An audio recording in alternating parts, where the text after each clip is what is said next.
বাংলাদেশের বাইরে পৃথিবীর বিভিন্ন প্রান্তে যেখান থেকে চ্যানেলে দিচ্ছেন আপনাদের সকলকে সাদর আমন্ত্রণ তৃতীয় মাত্রা দেখবার জন্য। সাম্প্রতিক নানা বিষয় নিয়ে কথা বলবার জন্য আমার সঙ্গে স্টুডিওতে রয়েছেন আমার বাবা আছেন সাবেক সংসদ সদস্য, বাংলাদেশ জাতীয়তাবাদী দল বিএনপি কেন্দ্রীয় নির্বাহী কমিটির যুগ্ম মহাসচিব এবং চাঁপাইনবাবগঞ্জ জেলা পরিষদের প্রশাসক মোহাম্মদ হারুনুর রশিদ, এবং আমার ডানে রয়েছেন দৈনিক আমার দেশের যুগ্ম সম্পাদক এবং বাংলাদেশ ফেডারেল সাংবাদিক ইউনিয়নের সাবেক সভাপতি এম আবদুল্লাহ। স্বাগত আপনাদের দুজনকে তৃতীয় মাত্রায়। যে আকাঙ্ক্ষা নিয়ে জুলাইয়ের অভ্যুত্থান, একটা স্বৈর শাসকের পতন, এখন একটা নির্বাচিত সরকার বাংলাদেশে, অনেকদিন পর একটা নির্বাচিত সরকার। প্রশ্ন হচ্ছে যে সেই আকাঙ্ক্ষা, সেই স্বপ্ন এই সরকার পূরণ করবার পথে কতখানি অঙ্গীকারবদ্ধ এবং লক্ষণটা আসলে কি বলছে, এবং যে ধরনের ব্যত্যয়, বিচ্যুতি, অন্যায় আমরা লক্ষ্য করেছি বিগত দিনগুলোতে, সেগুলোর পুনরাবৃত্তির কোনো আশঙ্কা আছে কিনা আপনাদের দুজনের কাছ থেকে কি বুঝতে চাই। মিস্টার হারুনুর রশিদ। জি, ধন্যবাদ জিলুর ভাই, আজকে তৃতীয় মাত্রায় আমাকে আমন্ত্রণ জানানোর জন্য।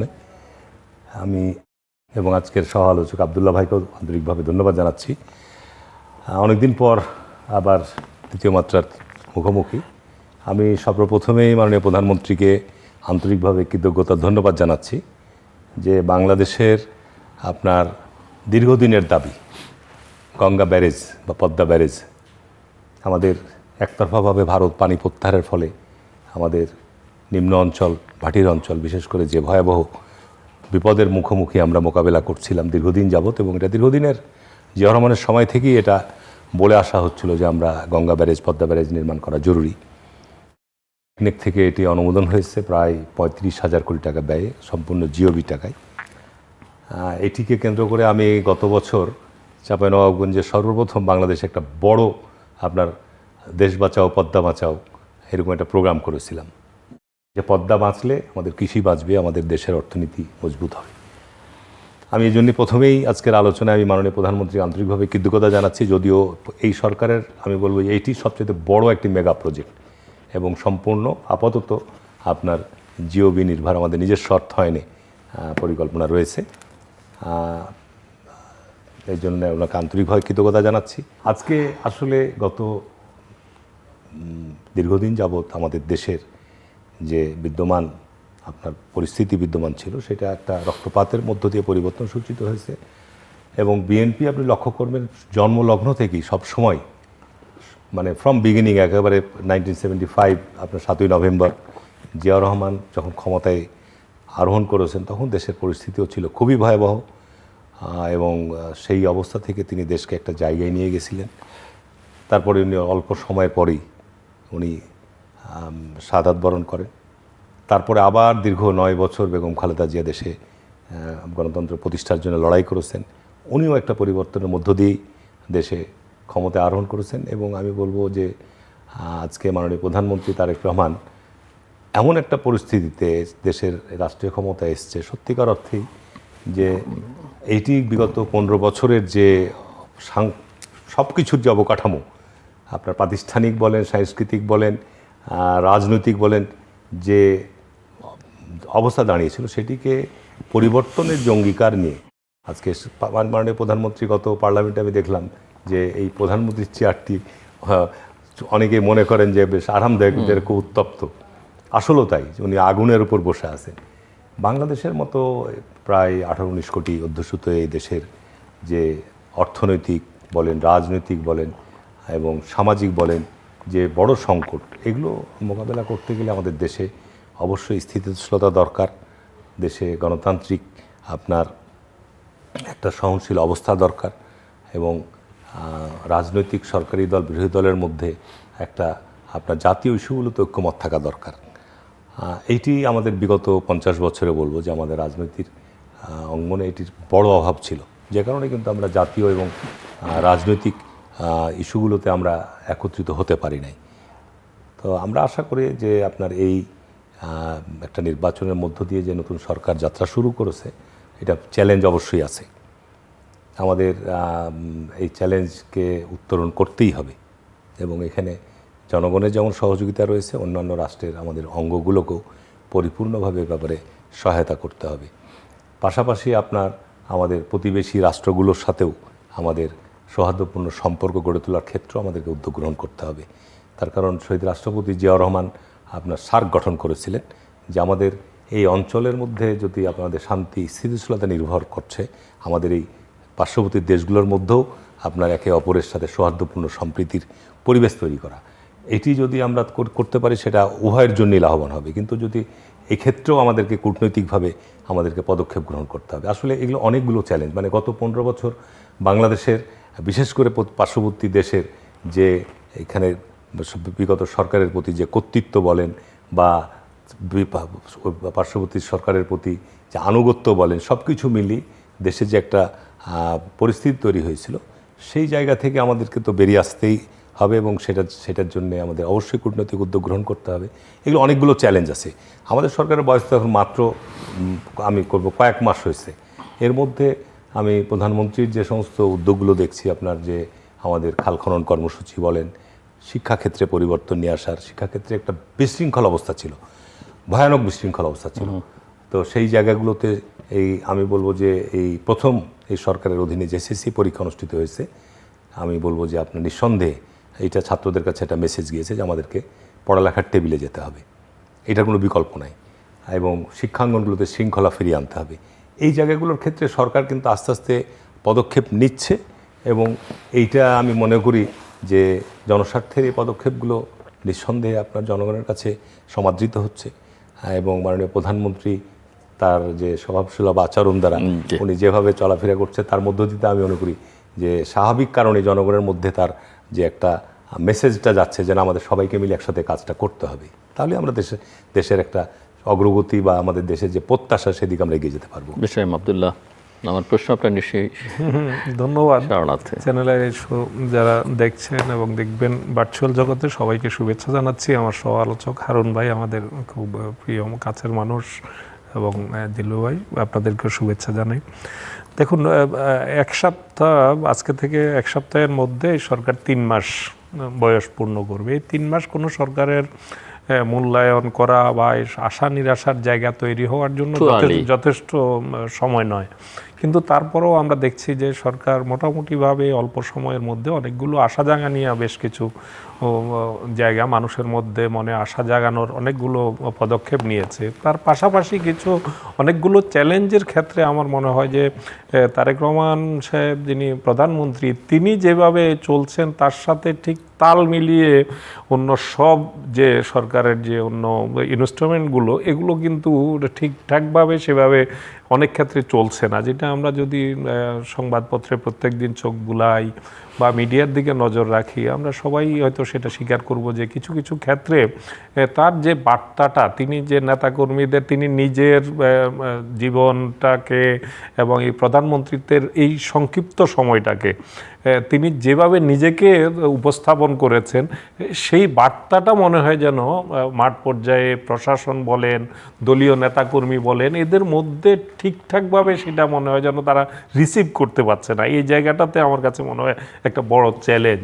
কারণ তিনি যা কিছু অর্জন করলেন, এখন যদি ওই যে তৈলাক্ত বাসে চড়ার মতো যে অবস্থা হয়, যে তিনি অনেক কিছু অর্জন করে উপরে নিলেন আর কিন্তু 2-4টা ঘটনা ঘটিয়ে সেটাকে আবার সেই জায়গাটাতে, ও বাংলাদেশের কিন্তু আপনি সংবাদ মাধ্যমের যে চরিত্র, সংবাদ মাধ্যমের মেন জায়গাটাই আমরা যেটা বলি, যেটা শিখেছি যে কুকুর মানুষকে কামড়িয়েছে এটা কোনো খবর না, কোন মানুষ যদি কুকুরকে কামড়ায় সেটাই সংবাদ। তো এর অর্থ হচ্ছে যে নেগেটিভ বিষয়গুলোই সংবাদ হয়ে আসে, যে কারণে স্বাভাবিকভাবেই সারা দেশে কিছু ঘটনা ঘটছে, সেগুলো সামনে আসছে, এগুলো নিয়ে ভার্চুয়াল জগতেও ব্যাপকভাবে তোলপাড় হচ্ছে। তো সেই জায়গাগুলো আমার কাছে মনে হয় প্রধানমন্ত্রী যা কিছু অর্জন করছেন এটার জায়গাটাতে অনেকগুলোতে এই বিচ্যুতির জায়গাগুলো কিন্তু আবার সেগুলোকে ম্লান করে দেওয়ার মতো কিছু ঘটনা ঘটছে। এছাড়া বাস্তব কিছু চ্যালেঞ্জ তো আছেই, কারণ একটা ভঙ্গুর অর্থনীতি নিয়ে যাত্রা শুরু। তিনি যে উত্তরাধিকার সূত্রে যে অর্থনীতিটা পেয়েছেন, যদিও একেবারে ভয়াবহ অবস্থা থেকে ডক্টর ইউনূসের সরকার অনেকখানি একটা ভালো জায়গায় রেখে যাওয়ার তারা চেষ্টা করেছেন।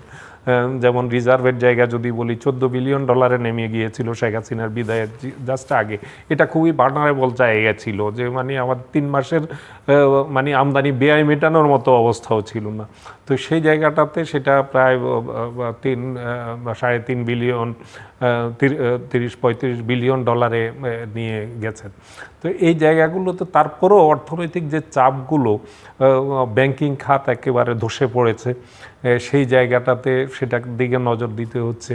অর্থনীতির আমদানি রপ্তানির ক্ষেত্রে যে ব্যারিয়ারগুলো ছিল এগুলো নিয়ে কাজ করতে হচ্ছে। এই সব কিছু মিলিয়ে এরই মধ্যে ইরান যুদ্ধ, মিডল ইস্টের যুদ্ধটা একটা এই সরকারের জন্য একটা গোদের উপর বিষ ফোড়ার মতো অবস্থা হয়েছে। এমনি একটা নাজুক অর্থনীতি, তার মধ্যে এ ধরনের জ্বালানির ক্রাইসিসটা আবার সাংঘাতিকভাবে, কারণ এই বাড়তি দামে জ্বালানি আমদানি করতে গিয়ে হাজার হাজার কোটি টাকা বাড়তি গুনতে হচ্ছে এটা সামাল দিতে গিয়ে। সেটার প্রভাব একটা গোটা অর্থনীতিতে আছে। জ্বালানির মূল্য বৃদ্ধির কারণে স্বাভাবিকভাবে মূল্যস্ফীতি বেড়ে গেছে।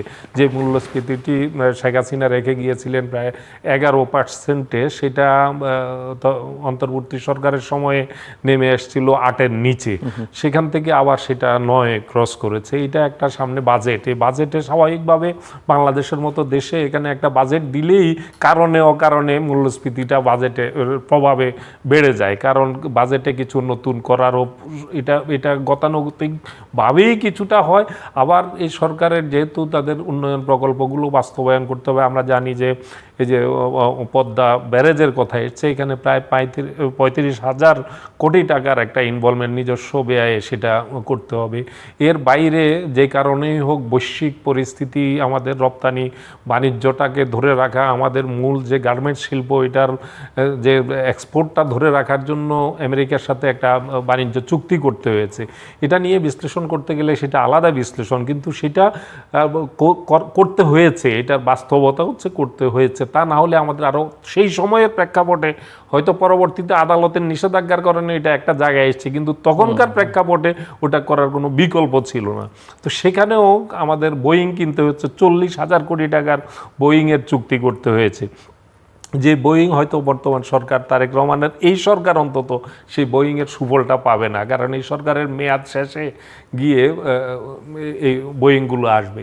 তো এই জাতীয় বিষয়গুলো, এর বাইরেও আরও অনেকগুলো চ্যালেঞ্জ সামনে আছে। বিশেষ করে অর্থনৈতিক চ্যালেঞ্জটাই আমি মনে করি এই সরকারের সামনে সবচেয়ে বড় চ্যালেঞ্জ। এই বাজেটে যে করারোপটা বিস্তৃত করতে চাচ্ছে, এটার একটা প্রতিক্রিয়া সর্বব্যাপী হবে। বিশেষ করে আমি যদি বলি যে একদম গ্রাম পর্যায়ে ট্যাক্সের আওতায় আনার যে প্রচেষ্টাটা, এটা নিয়ে জনমতের উপর একটা বড় ধরনের প্রভাব আসবে। এটা কিভাবে সামাল দিবে, নিশ্চয়ই সরকারকে সেই বিষয়টাকে নিয়ে ভাবতে হবে। বিদ্যুতের মূল্য বৃদ্ধি করার একটা প্রক্রিয়া আছে, আগামী 21-22 তারিখে এ নিয়ে এনার্জি রেগুলেটরি কমিশন শুনানি করবে। সেটা যদি বিদ্যুতের মূল্য বাড়ার সঙ্গে সঙ্গে আরেক দফা কিন্তু সকল পণ্যের উপর এটার প্রভাব পড়বে। এমনি বাজারে এক ধরনের অস্থিরতার জায়গা তৈরি হয়েছে। এই মুহূর্তে কোনো সবজি প্রায় 100 টাকার নিচে তেমন কোনো সবজি পাওয়া যাচ্ছে না। তো মানুষের সীমিত আয়ের মানুষদের জন্য কষ্টের একটা জায়গা আছে। এই কষ্টটা লাঘব করা কিন্তু সরকারের যিনি থাকেন তার একটা দায়িত্ব। যদিও এটা এমনটা না যে হয়তো সরকার থেকে বলা হবে যে এটা এমনটা না যে এরকম একটা অর্থনীতিতে, ভঙ্গুর অর্থনীতিতে আমরা বোঝবাজির মতো রাতারাতি এটা যে লাঘব করে ফেলতে পারবো তা না, কিন্তু মানুষ প্রচেষ্টাটা দেখতে চাইবে। মানুষ দেখতে চাইবে যে নতুন করে যাতে তাদের উপর এই চাপটা না বাড়ে। যদি এই চাপ বাড়ে তাহলে আমি মনে করি এটা সামনে এই সরকারের জন্য সবচেয়ে আরেকটা বড় চ্যালেঞ্জ হবে। যদি এই চাপটা বাড়ে মানুষের উপর, তাহলে চ্যালেঞ্জ হবে স্থানীয় সরকারের যে নির্বাচন আগামী ডিসেম্বর নাগাদ আছে। এগুলো কিন্তু মানুষের পকেটে যখন হাত পড়ে তখন কিন্তু মানুষ কিন্তু যে কোনো সিদ্ধান্ত কিন্তু নিয়ে ফেলে। কারণ যখন দেখবেন যে যেখানে 100 টাকার সদাই করতে গিয়ে তার 150 টাকা লাগছে, 125 টাকা লাগছে, এটা কিন্তু প্রত্যেকটা মানুষকেই যার অবস্থান, আপনার কাছে হয়তো 5,000 টাকারটা 5,500 হলে আপনার খুব বেশি সমস্যা হবে না, কিন্তু একজন যেই লোকটা বাজারে 500 টাকা নিয়ে যায়, তার যখন সেই পণ্যটা কিনতে 600-700 টাকা লেগে যাবে, তখন কিন্তু এটা জনমতের উপর কিন্তু একটা বড় প্রভাব তৈরি হবে। এবং সেটা স্থানীয় সরকার নির্বাচনে, কারণ আগের মতো তো এটা উপর থেকে নির্ধারণ করে দিলাম সে হয়ে গেল, সেই দিন তো আর নাই। এখানে ভোটের মাধ্যমে জিততে হবে সামনের যে নির্বাচনগুলোতে। এই বিষয়গুলো নিশ্চয়ই এই সরকারের মাথায় আছে এবং এগুলো কিভাবে মোকাবেলা করবেন নিশ্চয়ই সেটার মধ্যে থাকার কথা। হারুন রশিদ, আপনি শুনছিলেন অনেকগুলো প্রসঙ্গ এবং আপনি নিজে বলছিলেন এডুকেশনে অনেকটা, কিন্তু আমরা পত্রপত্রিকার খবরে বা সোশ্যাল মিডিয়াতে মানুষের যে প্রতিক্রিয়া দেখে সেখানেও মানুষের এক ধরনের হতাশা আছে, এলোমেলো পরিকল্পনা, এলোমেলো কথাবার্তা। আর আরেকটা বিষয় আমরা বোধহয় হামের ক্ষেত্রে, বিশেষ করে স্বাস্থ্য খাতে এবং আরও বিশেষ করে বললে হাম নিয়ে মানুষের মধ্যে প্রতিদিনই বেশ কয়েকজন শিশু প্রাণ হারাচ্ছে এবং এই সংখ্যা তো ইতিমধ্যে 400 ছাড়িয়েছে। তো সেখানেও কতখানি সাফল্য আছে বা এই ব্যর্থতার দায় কার, আসলে সেগুলো আলোচনার দাবি রাখে। জি, আসলে আব্দুল্লাহ ভাই যে কথাগুলো বলেছে যে আমাদের মতো একটা অর্থনীতির দেশে, এবং উনি আরেকটা কথা বলেছেন যে প্রধানমন্ত্রী এবং তার নিচের দিকে এই জায়গায়, মানে উনি যতটা করছেন বাকিটা সেখানে অন্যরা তার সঙ্গে কোপ আপ করতে পারছেন না। স্বাভাবিক, এটা তো আপনার, আমি বললাম তো, বিগত 15 বছর যেভাবে দেশটা চলেছে সেই জায়গা থেকে একটা জায়গায় নিয়ে আসতে কিন্তু আপনার সময় লাগবে।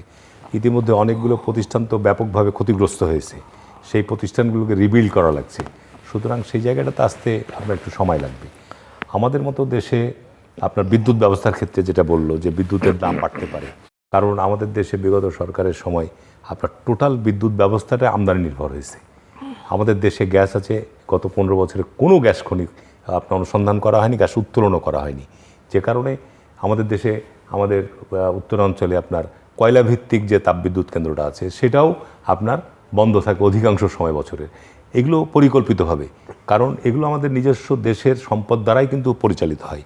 তো এই জায়গাগুলো যদি আমরা মেরামত করতে পারি, আমরা এখন সোলার বিদ্যুতের কথা চিন্তা করছি, এই জায়গাগুলো যদি আমরা আগামী, এবার শুনছি বাজেটে সোলার যে সমস্ত এইগুলো আমদানি ব্যয় কমানো হবে, সেই ক্ষেত্রে যদি আমরা এটা আরও সহজলভ্য করতে পারি, আমরা এটা একটা পরিকল্পনার মধ্যে যে গ্রাম অঞ্চল থেকে শুরু করে সিটিতে আমরা সমস্ত ব্যক্তিগত অফিস আদালতের সমস্ত, ইভেন স্টেডিয়াম, বাংলাদেশে ধরেন যে স্টেডিয়ামগুলো আছে, আমি অনেক বাইরের স্টেডিয়াম দেখেছি, যাদের দেশে বিদ্যুতের সাশ্রয়, বিদ্যুতের অভাব নাই, ওই সব দেশেও স্টেডিয়ামগুলোকে আপনার সোলার বিদ্যুতের কেন্দ্র বানানো হয়েছে।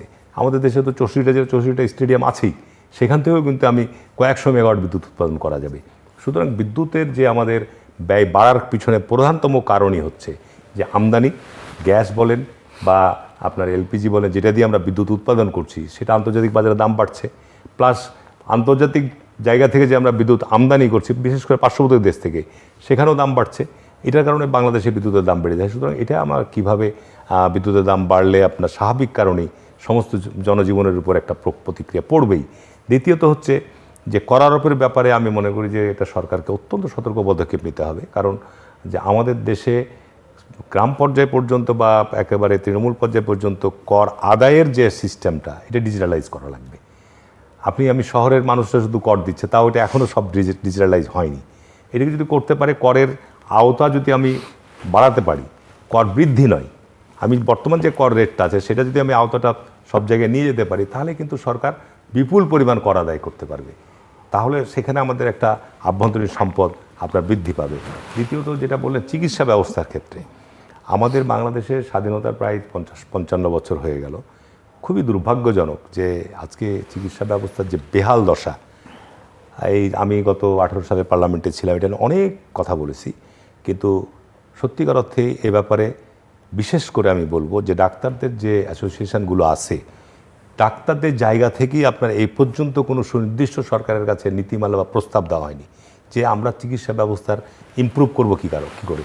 আমি এর মধ্যে প্রধানত বলবো যে আজকে বাংলাদেশই একমাত্র দেশ যেখানে আজকে সরকারি চাকরিজীবীর মধ্যে ডাক্তাররা আপনার সরকারি পেশার সাথে জড়িত, আবার তাদের প্রাইভেট প্র্যাকটিসের সাথে জড়িত।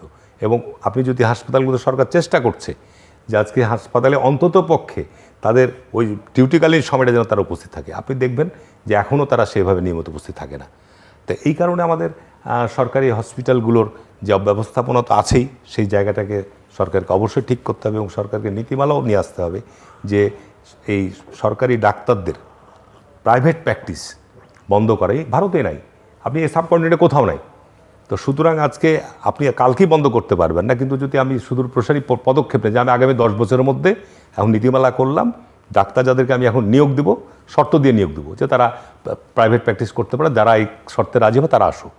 তো আপনার আজকে হামের বিশেষ করে যে প্রসঙ্গটা নিয়ে এসেছে, নিঃসন্দেহে এটা খুবই দুঃখজনক। আমি আমার জেলা হসপিটালে আমি পরিদর্শনে গিয়েছিলাম, সেইখানে প্রায় 200-রও অধিক শিশু, একেবারে 3 মাস থেকে আপনার 1 বছর 1.5 বছরের বাচ্চারা সেখানে মানে ভর্তি হয়েছে, এবং যেহেতু 250 বেডের হসপিটাল, তাদের যদি আপনার 300-400 শিশুই ভর্তি হয়, সব মেঝেতে শুয়ে আছে, অ্যাকোমোডেট করার জায়গা নাই, খুবই ভয়াবহ অবস্থা।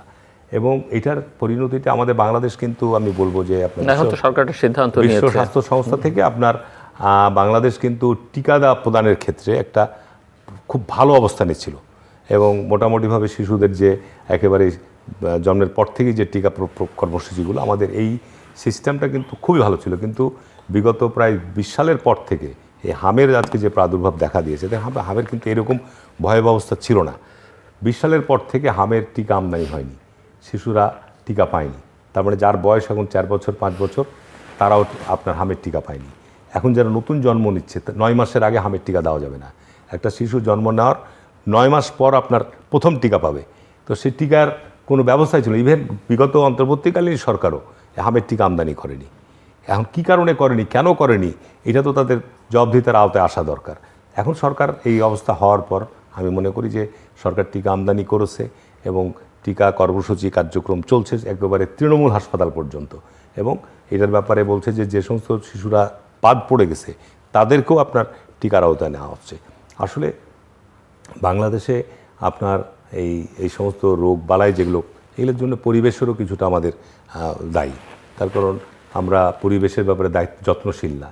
শহরে বলেন, ইউনিয়নে বলেন, সর্বত্রই আজকে যে পরিবেশের বিপর্যয় তৈরি হয়েছে, যত্রতত্র ময়লা আবর্জনা থাকছে, যে কারণে রোগবালাই আমরা বিস্তার ঘটছে। তো এটার মধ্যে আমাদের এই জায়গাটা তো আমাদের আরও সচেতন হওয়া দরকার, নাগরিকদেরকে সচেতন করা দরকার। যে কারণে আপনার সরকার আসলে আমাদের মতো দেশে, সামনে বাজেট আসছে, আমি আমাদের মাননীয় সাবেক অর্থমন্ত্রী জনাব সাইফুর রহমান স্মরণ করছি ওনাকে শ্রদ্ধার সাথে, যে উনি বলতো যে আমাদের মতো দেশে বাজেট উপস্থাপন করা ভেরি টাফ। তার কারণ একদিকে আপনার সরকারি স্বার্থ দেখতে, মানে একদিকে আপনার দরিদ্র গরিব নিম্ন আয়ের মানুষের স্বার্থ রক্ষা করতে হয়, আবার আপনাকে আমদানি, আমাদের দেশের উৎপাদনশীল পণ্যের দিকে দেখতে হয়, আমদানি পণ্যের উপর লক্ষ্য রাখতে হয়। অনেকগুলো বিষয় আপনার আমাদের দেশে অনেক কিছুই করা। আমাদের দেশে কিছু পণ্য উৎপাদন হচ্ছে, আবার দেখা যাচ্ছে ওই পণ্য বাইরে থেকে আমদানিগুলোর থেকে কম দাম পাওয়া যাচ্ছে। সেই সব ক্ষেত্রে সরকারকে একটা ব্যালেন্সে আনতে হয় যে না, ঠিক আছে, আমাদের দেশের শিল্প বিকাশ ঘটুক। এসব ক্ষেত্রে তারপরে আপনার যেমন দরিদ্র শ্রেণীর মানুষকে আমরা আজকে যেমন আমাদের মাননীয় প্রধানমন্ত্রী ফ্যামিলি কার্ড অ্যাড্রেস করেছে, তারপরে বয়স্ক ভাতা আছে, বিধবা আছে, যে সেফটি নেটগুলো আছে, এগুলো আমাদের গরিব মানুষদেরকে দেওয়া হচ্ছে। এটার জন্য বাজেটে কিন্তু বিপুল পরিমাণ টাকার দরকার আছে।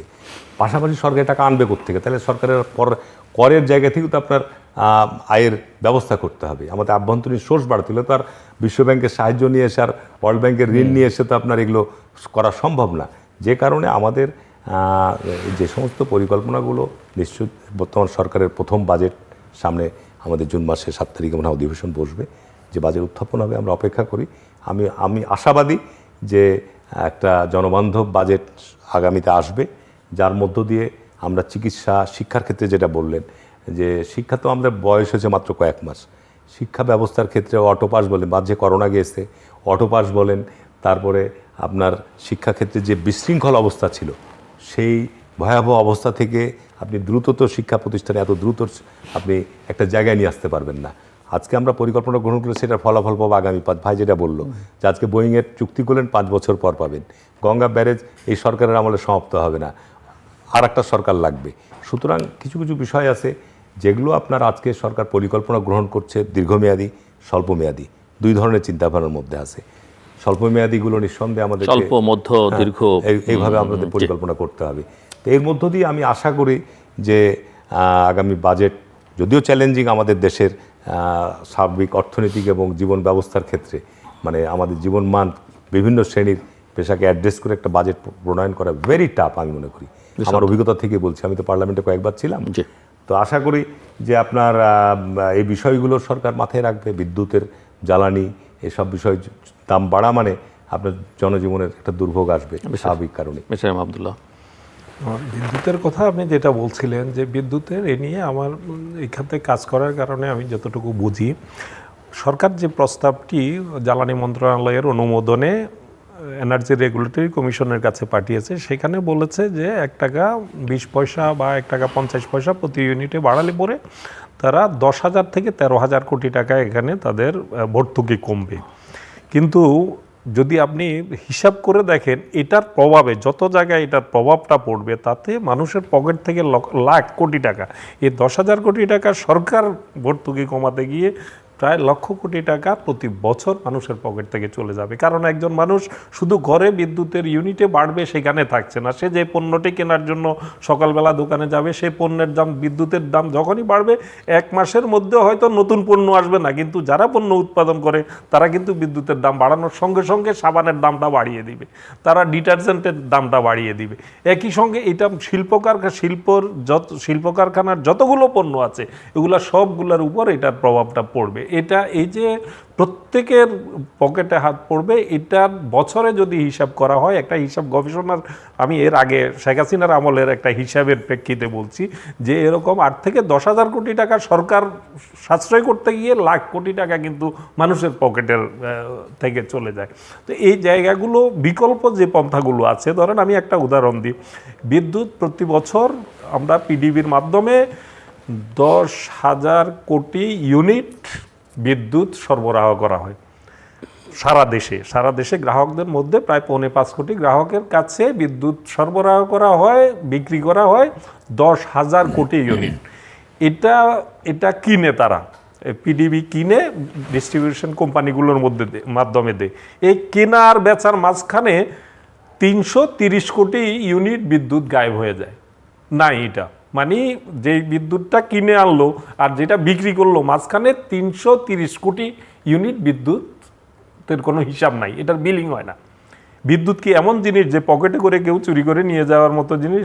তাহলে এটার এই বিলিং হয় না। এই 330 কোটি ইউনিট কোথায় যায়? এটা হচ্ছে সিস্টেম লস দেখানো হয়, এটা ট্রান্সমিশন লস দেখানো হয়। এই লসের মধ্যেই কিন্তু এটা হলো বিলিংয়ের আওতার বাইরে থেকে এই অর্থটা বিভিন্নভাবে দুর্নীতির মাধ্যমে কানেকশান আছে, সেখান থেকে অন্যভাবে লেনদেন হয়, মিটারিং হয় না, বিলিং হয় না, এই জায়গাগুলো। এবং আপনি যদি বিদ্যুৎ খাতের কেনাকাটাগুলো দেখেন, শেখ হাসিনার আমলে যেটা হয়েছে তো সেটা লুটের একটা রাজ্য তৈরি করা হয়েছিল পুরো এনার্জি খাতটাকে। কিন্তু সব সরকারের আমলেই বিদ্যুৎ খাতের কেনাকাটায় বড় ধরনের দুর্নীতির জায়গাগুলো আছে। একটা ট্রান্সমিটার কিনবে, সেখানে যে ট্রান্সমিটারটা ধরেন 1 টাকা, সেটা কেনা হচ্ছে 3 টাকা দিয়ে বা 1.5 টাকা দিয়ে বা 2.25 টাকা দিয়ে। এই কেনাকাটার ক্ষেত্রে কোনো স্বচ্ছতার জায়গা নাই। এবং যে বিদ্যুৎটা আমরা আমদানি করছি ভারত থেকে, সেখান থেকে আমদানিকৃত বিদ্যুতের মধ্যে অনেক বিরাট গাপলা। আমরা কত আনছি, কত পেমেন্ট করছি, এর মাঝখানে যে লোকগুলো এই জায়গাটার সাথে জড়িত, এদের মাধ্যমে কিন্তু একটা দুর্নীতির জায়গার অভিযোগ সেখানে আছে। যে আমরা দেখাচ্ছি আমরা অমুকের কাছ থেকে, আদানির কোম্পানি থেকে আমরা এত ইউনিট বিদ্যুৎ পেয়েছি, এত মেগাওয়াট বিদ্যুৎ পেয়েছি, আবার এখানে আমরা সাপ্লাই করে এর মাঝখানে বিলিং করে আদানিকে দিচ্ছি। আদানির সাথে আন্ডারহ্যান্ড ডিলিংসে আমরা কি করছে কারা, এগুলাতে কিন্তু জবাবদিহিতার জায়গাগুলো নাই। এই যে মানে প্রত্যেকটা জায়গায় যে জবাবদিহিতার জায়গা যদি থাকতো, যদি স্বচ্ছতার জায়গাগুলো নিশ্চিত করা যায়, কেনাকাটায় যদি দুর্নীতিটা রোধ করা যায়, তাহলে এই 10,000 কোটি টাকা কোনো বড় টাকা না। আর আমাদের যেখানে আমরা সামনের বাজেটটি 9 লাখ কোটি টাকার বাজেট দিতে যাচ্ছি, সেখানে 10,000 কোটি টাকা সাশ্রয়ের জন্য পুরা এতগুলো 5 কোটি গ্রাহকের উপর চাপায়া দিবেন, 18 কোটি জনগণের পকেটে হাত দিবেন, এটা কতটা যুক্তিযুক্ত হবে? আমার সরকারের এটা পুনর্বিবেচনার জায়গা রয়েছে। এটা তো হলো একটা দিক। আমি যদি হামের যে বিষয়টা আপনি এখানে এনেছেন, যে হামের যে বিষয়টা, আমরা এটা কিন্তু একটা বিস্ময়কর ব্যাপার। আমরা আজকে সকাল থেকেও এটা নিয়ে আমরা আলোচনা করছিলাম, এবং আমাদের একজন, বিশেষ করে আমার দেশের একজন রিপোর্টারকে আছে সারাদিনই এটা নিয়ে বিশেষজ্ঞদের সাথে কথা বলার জন্য আমরা দায়িত্ব দিয়েছিলাম। এবং সেখান থেকে যেটা আসছে, কোনো পরিষ্কার কোনো বিষয় এখানে ক্লিয়ার করতে পারছে না কেন এত শিশু মারা যাচ্ছে। যে কথাটি বলেছেন যে সময় মতো টিকা দেয় না, এই জায়গাটাতে ইনফরমেশনের গ্যাপ আছে। এখানে যারা এই সেক্টরে জড়িত তাদের কাছে খোঁজখবর নিয়ে জানা গেছে যে অন্তর্বর্তী সরকারের সময়েও 70% শিশুকে টিকা দেওয়া সম্ভব হয়েছে, টিকার স্টক ছিল। এই যে কিছুদিন আগ পর্যন্ত যে টিকা সরকার দিয়েছে, এগুলো কিন্তু ওই সময়ে আমদানি করার একটা অংশ আমদানি করতে পারে নাই, ইউনিসেফের সাথে একটা জটিলতা হয়েছে, সেটা ঠিক। কিন্তু তারপরেও টিকা আমদানি করা হয়েছে, টিকা ছিল, এবং 70% শিশুকে কিন্তু টিকা দেওয়া হয়েছে। ঢালাওভাবে বলা হচ্ছে যে এই সময়টাতে টিকা দেওয়া হয়নি। এই জায়গাটাতে একটা ইনফরমেশন মিস ইনফরমেশনের জায়গা তাহলে আছে, সমস্যাটা কোথায়? আমরা অনুসন্ধান করতে তাহলে গিয়ে আমরা সমস্যাটা যেটা কোথায়? পেয়েছি। তো সেই জায়গার সমস্যাটা হচ্ছে এই যে হামের সিমটমে যেগুলো মারা যাচ্ছে, এটা কি আদৌ কি এটা শুধুই হাম, নাকি এটা আমাদের চিকিৎসকদের এখনো পর্যন্ত বোধগম্য নয় এমন কোনো কিছুতে শিশুগুলা মারা যাচ্ছে কিনা, এটা গভীরভাবে দেখার একটা বিষয় আছে। কারণ প্রত্যেক দিনই যে ডাটাটা দেয়া হচ্ছে, বলা হচ্ছে যে হামে এতজন এবং হামের ধরনের সিমটমে এতজন। আপনি সেখানে কিন্তু একটা জায়গায় একটা দ্বিধার জায়গার চিকিৎসকরা তৈরি করে রাখছেন যে বাকিরা যে মারা যাচ্ছে এটা কিন্তু হামে মারা যাচ্ছে, এই কথাটা চিকিৎসকরাও বলছেন না। তো তাহলে কি আমাদের যেমন হান্টার ভাইরাসের একটা আশঙ্কা তৈরি হয়েছে, নতুন করে এটা একটা হুমকি হয়ে দেখা দিয়েছে। পোলিও টিকা নিয়ে নতুন করে আলোচনা হচ্ছে, সামনে ডেঙ্গুর বিষয়টা সামনে চলে আসছে। তাহলে কি আমাদের শুধু এগুলা নিয়ে আমাদের বাচ্চারা মরবে, আমাদের বয়স্করা মরবে, এইটাই চলতে থাকবে? এই স্বাস্থ্যের জায়গাটাতে একটা নৈরাজ্যের জায়গা। আপনি দেখেন পুরো স্বাস্থ্য খাতটাকে যদি আপনি দেখেন, একটা চিকিৎসকদের বিরুদ্ধে কথা বলতে গেলে আবার তারা অনেক মানে মাইন্ড করেন, কিন্তু বাস্তবতা হচ্ছে, আমি একটা উদাহরণ দিই, কোনো একটা হসপিটালে, ঢাকার কোনো একটা হসপিটালে আমার ছোট ভাই হার্ট অ্যাটাক করেছেন। তো তাকে দ্রুত একটা হসপিটালে নেওয়া হলো। সেই হসপিটালে নেওয়ার পরে তাকে ইমিডিয়েট বললো যে এখানে স্ট্যান্টিং করতে হবে। স্ট্যান্টিংয়ের হিসাবটা কি দিল, যে ৭১,০০০ টাকা একটা কয়টা লাগে, ৭১,০০০ টাকা করে মানে ইয়ে লাগবে, রিংয়ের দাম লাগবে, আর ১,১০,০০০ টাকা লাগবে শুধু এটা লাগানোর জন্য। এবং এটা লাগাতে সময় কতক্ষণ লাগে? ১০ থেকে ১৫ মিনিট। তাহলে একজন চিকিৎসক একটা স্টেন্টিং করবেন, ১৫ থেকে ২০ মিনিট সময় লাগবে, এটার জন্য তার চার্জ কেন ১ লাখের বেশি হবে? এটার কোনো যুক্তি আছে? এবং যে কথাটি হারুন ভাই বলছিলেন যে আপনি জানেন কিছুদিন আমি সরকারের সাথে কাজ করেছি, সেখানে আমাদের চুক্তিতে বলা ছিল অন্য সকল ধরনের কাজ থেকে কিন্তু আমাকে বেরিয়ে আসতে হবে, অন্য কিছু করতে পারবো না। তাহলে ডাক্তাররা, একজন সরকারি চাকরি করার ডাক্তারের ক্ষেত্রে এই শর্তটা কেন প্রযোজ্য হয় না? আমার মতো একজন মানুষ যদি আমি সরকারের সাথে কাজ করতে গেলে অন্য সকল প্রতিষ্ঠানের সাথে আমার সম্পর্ক ত্যাগ করে তারপরে এখানে অন্য কোথাও আমি কাজ করতে পারবো না, আয় করার মতো কোনো কিছুর সাথে আমি জড়িত থাকতে পারবো না।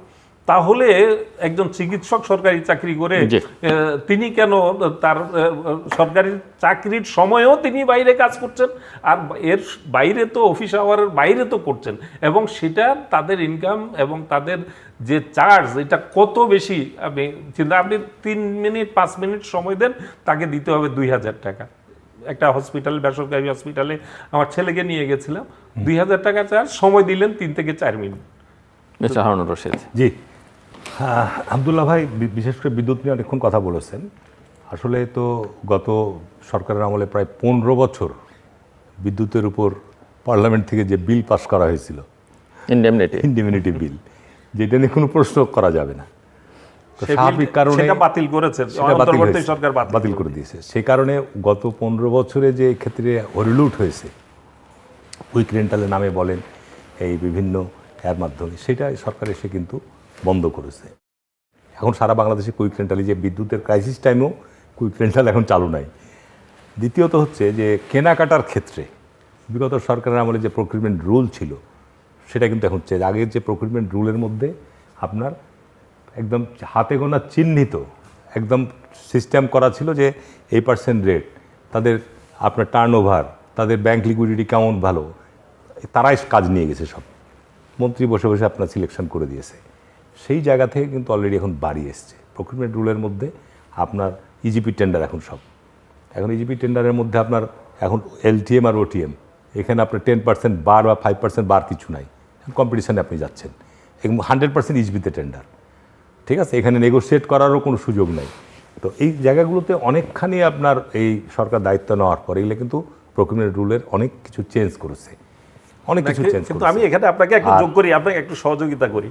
এই মুহূর্তে আমরা গত মাসে যে বিদ্যুৎটা আমরা বেসরকারি খাত থেকে কিনেছি, পিডিবি কিনেছি, তার রেট হচ্ছে আমি বলছি তার রেট হচ্ছে 14.5 টাকা। আমি বলছি আর পিডিবি যেটা উৎপাদন করছে তাতে খরচ পড়ছে 5.5 টাকা, 14.5 টাকা। আপনি অনেকগুলো কথা বলেছেন, তো আমি বলছি যেমন আপনি যেটা বললেন যে এখানে বিদ্যুতের কয়েক লক্ষ ইউনিট গায়েব হয়ে যাচ্ছে, অপচয় উধাও হয়ে যাচ্ছে, আমি ওই বলছি দুর্নীতি তো অপচয়। এখানে এটার মধ্যে সিস্টেম লস কিছুটা আছে।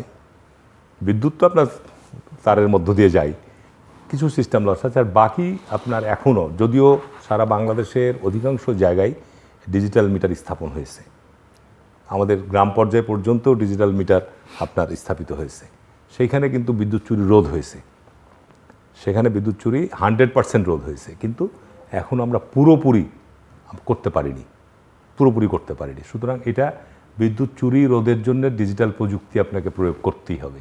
এটা নিয়েও আপনার গ্রাহকদের মধ্যে আবার অসন্তোষ আছে, এগুলো নিয়ে অসন্তোষ আছে। দ্বিতীয়ত আপনার এখানে যেটা বলছেন যে বিদ্যুতের আসলে দাম বৃদ্ধির যে কারণগুলো, সেগুলো আমি আগেও বলেছি যে আমাদেরকে আসলে আমাদের মানে নিজস্ব সোর্স থেকে বিদ্যুৎ উৎপাদনের পরিবেশ তৈরি করতে হবে। আপনি 20,000 বিদ্যুৎ মেগাওয়াট যদি বিদ্যুৎ আমাদের দেশে আগামী 5 বছরে বিদ্যুতের চাহিদা বাড়বে, তো এখন যদি সম্পূর্ণ আমদানি নির্ভর আপনি বিদ্যুতে চলে যান, যে কারণে তো সরকার আপনার চিন্তা করছে যে আমি সোলারে যাব, আমার গ্যাস উত্তোলন করব, তার মধ্যে দিয়ে কিন্তু এগুলো যদি করতে পারে তাহলে বিদ্যুতের রেট কিন্তু কমে আসবে। সোলারে করতে পারলে তো আপনি যদি 5 বছরের মধ্যে 5,000 মেগাওয়াট বিদ্যুৎ আমরা করতে পারি সোলারে, তো এটা তো খুব কম দামে আপনার অনেক সাশ্রয় হবে। এগুলো এখন তো মানে পরিকল্পনার মধ্যে নেওয়া হয়েছে। সুতরাং আমি মনে করি যে বিদ্যুতের এখন টোটাল নির্ভরশীলতায় চলে এসছে সম্পূর্ণ আমদানি আপনার জ্বালানির উপর। সেটা আন্তর্জাতিক বাজারে দাম বাড়বে, যেটা বললেন যে 10,000 টাকা ভর্তুকি অন্যান্য খাতে। আমি ভর্তুকি যদি সরকার তেলের উপর দিবে, বিদ্যুতের উপর দিবে, এই ভর্তুকি দিলে এই টাকাটা আমি কোত্থেকে নিয়ে আসবেন? আপনার সেফটি খাতের উপর আপনাকে টাকা বরাদ্দ দিতে হবে দরিদ্র গরিব মানুষের জন্য। তো এই জন্য আপনার হচ্ছে কি যে আপনি ভর্তুকি যেটা আপনাকে না দিয়ে, যদি আপনার লাভের দরকার নাই, আপনার এখানে কোনো কোম্পানির লাভের দরকার না, আপনি বিদ্যুৎ গত এক দশকে কিন্তু জ্বালানিতে কোনো সরকার ভর্তুকি দেয় নাই। 53,000 কোটি টাকা লাভ করেছে বিপিসি, কিন্তু 53,000 কোটি টাকা লাভ করেছে এবং এই লাভের ভাগ নিয়েছে বিপিসির দুর্নীতিবাজ। না, কারণটা হয়েছে কি যে আপনার বিগত সরকারের আমলে বিদ্যুতের রেটটা বেড়েছে, বিগত সরকারের আমলে বিদ্যুতের উৎপাদন বৃদ্ধি পেয়েছে, কিন্তু বিদ্যুতের রেট 3 টাকা থেকে গিয়েছে 15 টাকায়। তো কত গুণ বৃদ্ধি পেয়েছে সেটা জনগণের উপর দিয়ে গিয়েছে, যেখানে ওখানে ভর্তুকি দিতে হয়নি। এখানে তো সরকারের এই টাকা নিয়ে গেছে, কুইক রেন্টালে নিয়ে গেছে, আপনার এই বিভিন্ন সার্ভিস চার্জ, উমুক চার্জের মধ্যে দিয়ে সরকারের টাকা নিয়ে গেছে, ক্যাপাসিটি চার্জের মধ্যে দিয়ে নিয়ে গেছে, যে কারণে এই জায়গা থেকে তো বেরিয়ে আসছে। আমি মনে করি যে আপনার এখানে এই জায়গাতে নিয়ে আসলে আপনার ওই পরিমাণ, এখন এই যে ইরানের এই সংকটের কারণে যদি জ্বালানির দামটা বৃদ্ধি না পেত, বিদ্যুৎ দাম বাড়ানোর কোনো প্রয়োজন ছিল না। সরকার তো আপনার অনিয়মিত জায়গাগুলো অলরেডি ওই দরজাগুলো বন্ধ করেছে। তো সুতরাং আমরা যদি বিদ্যুৎটা আপনার এভাবে আন্তর্জাতিক বাজারে তেলের মূল্য না বাড়ে, তাহলে বিদ্যুতের দাম সরকার খুব একটা বাড়ানো হবে বলে আমি মনে করি না। সরকার তো কখনোই চিন্তা করবে না যে আমি এটার কারণে সর্বসেক্টরই আপনার একটা ইফেক্ট পড়বে। আর হামের ব্যাপারে যেটা বললেন, আমি তো বিশেষ করে চাঁপাইনবাবগঞ্জের এভরিডে ইনফরমেশান পাই, চাঁপাইনবাবগঞ্জে আপনার এভরিডে ইনফরমেশান পাই। ভর্তি রোগীর সংখ্যা কিন্তু ঢাকা শহরে আলাদা, ভর্তি আমাদের ওখানে কেউ মারা যায়নি। সরকারের টার্গেট ছিল আমার কাছে 11 তারিখে যে আপনাকে সিভিল সার্জন মেসেজ দিয়েছে আমাকে, তাতে 2,01,897 জন টিকা দেওয়ার লক্ষ্যমাত্রা ছিল। তার মধ্যে 2,692,092 জন, মানে বলা যায় যে আপনার 99.9% বা তারও বেশি আপনার টিকাদানের যে লক্ষ্যমাত্রা ছিল অর্জন করে ফেলেছে। টিকার কোনো ঘাটতি নাই, এখন টিকার সরবরাহের কোনো স্বল্পতাও নাই। এর পাশাপাশি আপনার গ্রাম পর্যায়গুলোতে, আপনার উপজেলা বা জেলা পর্যায়গুলোতে রোগীর ভর্তির যে আপনার যে রেটটা ছিল সেটাও কিন্তু কমে এসছে। কিন্তু মৃত্যুর হার এখনও, যেহেতু আমার এখানে আজকে পর্যন্ত দেখাচ্ছে যে আপনার নতুন রোগী ভর্তি 28 জন মাত্র, ছাড়পত্র তার মধ্যে 20 জন, আর আগের যেটা ছিল 20 জন ছেড়ে দিয়েছে, 2 জন রোগীকে রেফার করেছে, মানে চাঁপাইনবাবগঞ্জ সদর হসপিটাল থেকে তাদেরকে রাজশাহীতে রেফার করে, তাদের অবস্থা হয়তো খারাপ। তো এইরকম মোটামুটি এখন যেটা হামের দেখা যাচ্ছে যে ইমপ্রুভ করছে আপনার। তাছাড়া আবহাওয়াজনিত একটা কারণ আছে আপনার, শিশু বাচ্চারা, আমাদের দেশের যে সমস্ত গরিব শিশুরা যে পরিবেশে বসবাস করছে গ্রামে, সেখানকার যে পরিবেশ আপনার এই যে আবহাওয়ার ক্লাইমেটের কারণেও অতিরিক্ত গরম, হঠাৎ করে আপনার যে উচ্চ তাপমাত্রা হয়ে গেল হঠাৎ করে মাঝে, তারপর আবার বৃষ্টিপাত হলো, এই বিভিন্ন এই সমস্ত কারণে। আর ওই যে বললাম আপনার যে 3 বছর আপনি যেটা বললেন তদন্ত হওয়া দরকার, রং ইনফরমেশন, এটা তদন্ত হওয়া দরকার। সরকার তো স্টেটমেন্ট করে বলছে যে বিগত সময় হামের টিকা আমদানি করা হয়নি এবং হামের টিকা দেওয়া হয়নি। আমি যেদিন আমি জেলা পরিষদ থেকে এই এমার্জেন্সি আপনার প্রায় 40,000 টিকা কেনার জন্য 2.5 লক্ষ টাকা অনুদান দিয়েছিলাম, আপনার সিভিল সার্জনের চেকে টাকা দিয়েছি যে আপনি সরকারিভাবে ঢাকা থেকে আসতে যদি সময় লাগে আপনি কালকে কিনেন, কালকে থেকে দেওয়া শুরু করেন।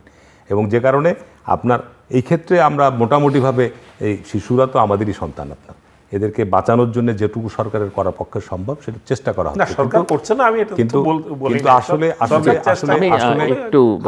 আসলে আপনার বিগত সময়ের এই টিকা প্রদানের ব্যাপারটা আপনি নিশ্চয়ই দেখবেন যে বাংলাদেশ, আমি বলবো তৃতীয় বিশ্বের দেশগুলোর মধ্যে বাংলাদেশ টিকা প্রদানের ক্ষেত্রে একটা দর্শনীয়, আমি বলবো সে কারণে প্রশ্নটা আরো বেশি উঠছে যে এক্সাম্পল সাফল্যের পরে এই জায়গায়, কিন্তু এই জায়গাটাতে কেন আসলো এবং আমাদের টিকাদান কেন্দ্র তৃণমূল পর্যায়ে একদম ওয়ার্ড লেভেল পর্যন্ত, ইউনিয়নের ওয়ার্ড লেভেল পর্যন্ত আমাদের টিকাদান কেন্দ্র আছে।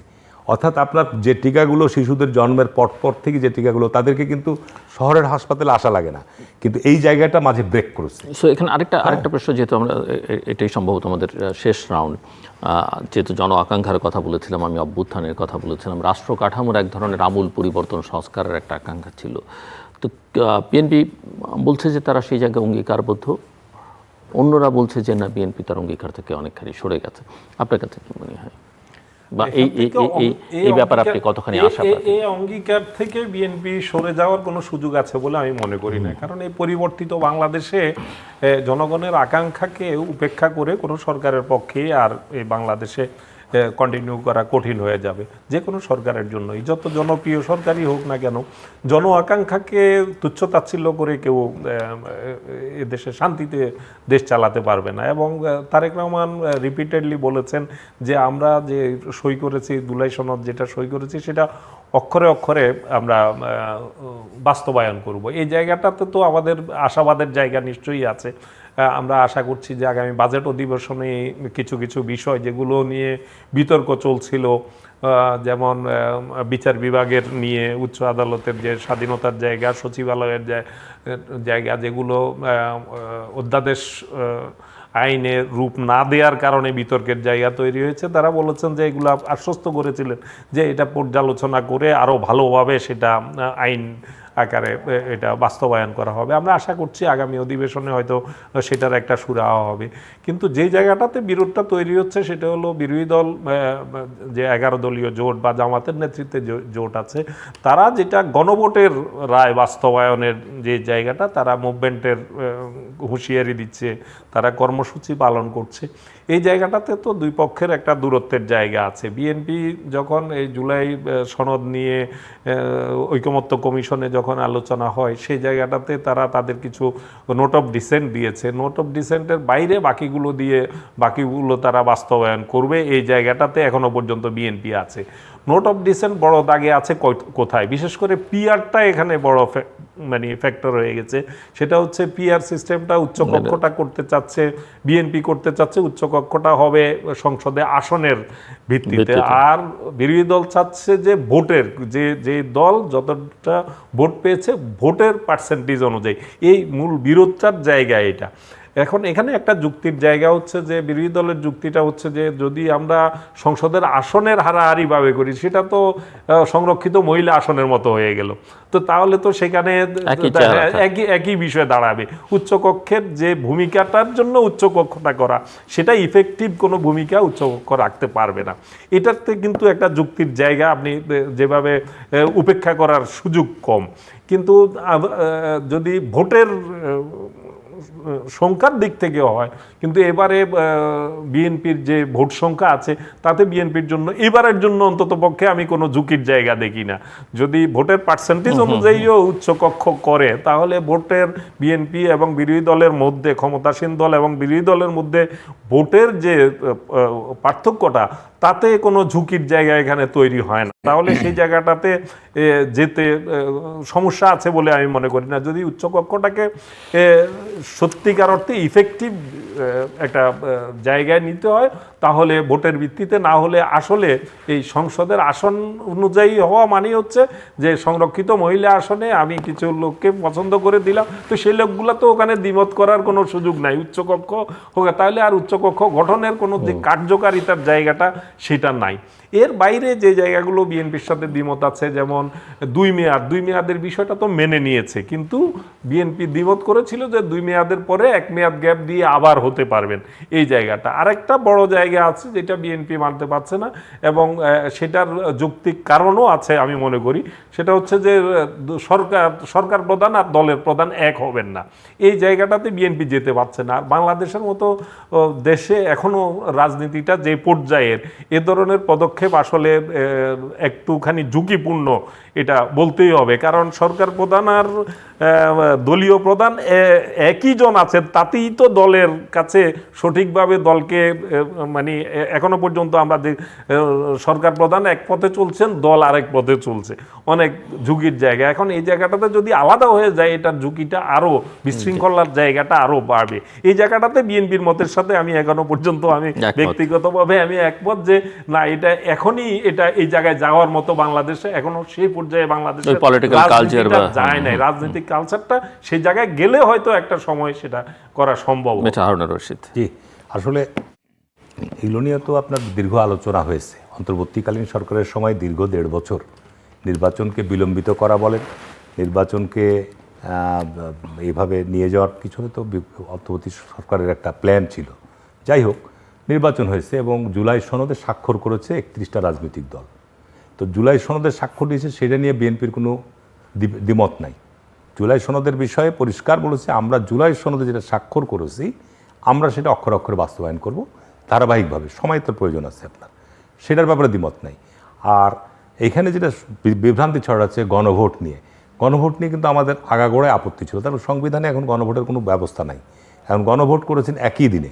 এখন গণভোট করতে যাওয়ার পিছনে সরকার যে অর্থ ব্যয় করেছে অনৈতিকভাবে, এটা বিচার হওয়া দরকার। অন্তর্বর্তীকালীন সরকার গণভোটের জন্য যে সমস্ত খাতে টাকা ব্যয় করেছে, এটা অনুমোদন কে দিবে? এই জন্য সরকারের এটার জন্য বিচারের আওতায় আনা দরকার। দ্বিতীয়ত হচ্ছে অধ্যাদেশ, আপনি একই দিনে গণভোট তো আপনারা চেয়েছেন হারুন ভাই। না, একই দিনে আমরা চেয়েছি, না হলে তো ভোটই হয় না। না হলে আপনার বলেছেন ভোটের জন্য ওনারা সব করেছেন, না হলে তো ভোটই হবে না। না হলে এমন অবস্থা হতো, তখন এখন তো আর আওয়ামী লীগ নাই, এখন জামাত ইসলাম যদি ভোটে না আসে তাহলে তো আপনার ভোটে নিয়ে একটা অনিশ্চিত অবস্থা তৈরি হয়। দ্বিতীয়ত হচ্ছে আপনি যে অধ্যাদেশটা যে আপনি 4টা অধ্যাদেশ দিলেন, আমি 4টাতে একমত নই। আমার সেখানে হা বা না করার কোনো সুযোগ আছে? নাই।